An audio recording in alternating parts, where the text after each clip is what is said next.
अस्सलाम वालेकुम मोअज़्ज़िज़ दोस्तों, आज मैं आप सबको एक ऐप के बारे में बताने वाला हूँ। ये ऐप कमरी अदाद को निकालने का एक बहुत ही आसान तरीका है। जस्ट आपने इसको डाउनलोड कर लेना है। डाउनलोड करने के बाद जैसे ही ये आपके मोबाइल में इंस्टॉल हो जाएगी, तो कुछ इस तरह से इसका आपको इंटरफ़ेस देखने को मिलेगा। जैसे ये अब ये डाउनलोड होने वाली है। जैसे ही होती है फिर मैं आपको इसका तरीका बताता हूँ।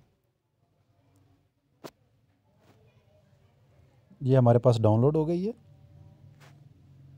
इसको हमने ओपन किया।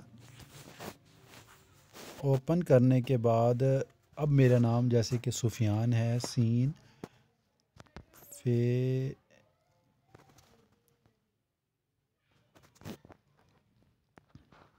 थोड़ा सा मुश्किल होता है ढूंढने में। सुफियान नून नून देखें, ये मैंने निकाल लिए और ये मेरे नाम के कमरी अदाद आ गए 201। उम्मीद करूँगा कि ये आपको वीडियो पसंद आई होगी। अगर पसंद आई हो तो चैनल को सब्सक्राइब ज़रूर कीजिएगा। Thanks for watching.